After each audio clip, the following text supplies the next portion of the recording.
Gwamnatin tarayya ta ce za ta hukunta duk wanda aka samu da hannu a badalar da ake zargin ministan jin kai Sadiya Umar Faruk.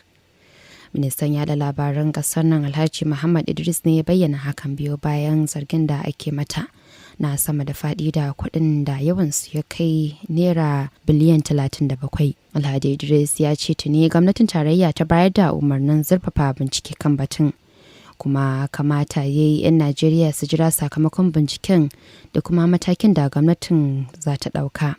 To wannan bincike da shugaban ƙasa ya ce a yi saboda wannan cece-kuce da ake ta yi saboda tunanin cewa an yi wato sama da faɗi da kudaden al'umma, kaga ya kamata a ce shugaban ƙasa ya ce ya sa baki ya ce a tsaya a yi bincike sosai saboda kada a shiga haƙƙin 'yan Najeriya. Yana da kyau a tsaya a duba a ga menene ya kamata a yi. Duk wanda aka samu, tabbacin gwamnatin Najeriya shine duk wanda aka samu da hannunsa dumu-dumu cikin wannan harka dole ne hukuma ta yi aikin ta, wato doka ta hau kan koma wane ne, abinda gwamnatin tarayya ke cewa kenan. Amma wannan manganu da ake ana ta manganu na kuɗaɗe masu yawa, yana da kyau a ce a ɗan dakata a saurari gwamnati ta yi irin wannan bincike sai a gano wato ainihin gaskiyan al'amarin. Tun dai ake ta samun musayar zance tsakanin hukumar hana yi wa tattalin arziki zagon ƙasa ta EFCC da kuma tsohuwar ministar Sadiya Umar Faruk wacce ta musanta zargin da ake mata. A sakon da tsohuwar ministar ta rubuta a shafinta na X ta tabbatar da cewa yanzu haka ta mika kanta ga hukumar ta EFCC domin bayar da damar bincikar ta kan zarge-zargen almundahanar makudan kuɗin. Wani bincike ya bankaɗo sabbin zarge-zargen azabtarwa da cin zarafin ɗaya daga cikin shugabannin cocin Synagogue Church of the Nation TB Joshua ya yi wa mabiyansa. Gamman mambobin cocin 5 daga cikinsu 'yan Birtaniya sun zargi Fasto TB Joshua da cin zarafinsu ta hanyar fyaɗe da tilasta musu zubar da ciki. Zarge-zargen da aka yi sun ce an shafe kusan shekara 20 ana aikata su a wani gida da ke Lagos kamar yadda BBC ta binciko. Cocin Synagogue Church of the Nation bata mayar da martani ba game da zargin, amma ta taɓa musanta wanda aka yi mata a baya cewa ba su da tushe.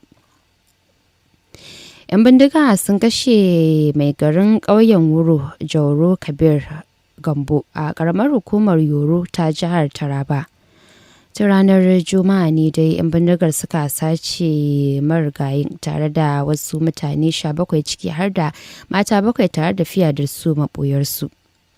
Rahotanni sun tabbatar da cewa ya zuwa yanzu akwai sauran mutane 16 a hannun 'yan bindigar, kuma sun yi barazanar ba za su sake su ba har sai an biya su kuɗin fansa akan kowane mutum. Zuwa yanzu 'yan bindigar sun kashe akalla mutane 4 daga masarautar a kwanan nan. SP Usman Abdullahi shine kakakin rundunar 'yan sandan jihar Taraba, ya kuma tabbatar da kisan mai garin ƙauyen Wurin. Gwamnatin jihar Yobe ta ce nan gaba kaɗan za ta sanar da sabon ohinoyin ƙasar Ibra bai bayar rasuwar tsohon sarkin mai martaba Dr. Abdulrahman Ado Ibrahim.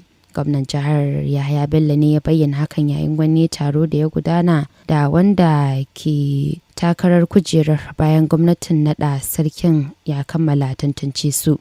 Gwamna Yahaya Bello ya buƙaci waɗanda aka tantance da su marawa wanda ya samu nasarar zama, domin dukkanin mutanen 7 sun cancanci kujerar. Ya kuma gargaɗi al'umma su guji kalaman da ka iya kawo tashe-tashen hankula da rabuwar kai. Gwamnatin soji a jamhuriyar Nijar ta ce fararen hula da dama ne suka rasu a harin sama da dakarun ta suka kai don korar 'yan bindigar a jihar Tilaberi a yammacin kasar iyakar da Burkina Faso. A cewar sanarwa da gwamnatin ta fitar, 'yan bindigar da dama tare da iyalansu sun tserewa hare-haren haɗin gwiwar sojojin na Burkina Faso da Mali da jamhuriyar Nijar. Bayanai sun nuna cewa sojojin sun dakile hare-haren da 'yan bindigar suka shirya kaiwa sansanonin sojojin a Tilaberi kan babura 20 a yayin da suke tserewa daga iyakokin Burkina Faso. Sojojin sun ce sun gudanar da bincike bayan yunkurin harin da 'yan bindigar suka kai. Tuni dai majalisar sojojin ta Nijar ta miƙa ta'aziyya ga iyalan waɗanda suka rasu tare da yin addu'ar samun lafiya ga farar hular da suka ji rauni. Gwamnatin sojan ta ƙara bayyana ƙudurinta na kare farar hula da dukiyoyinsu.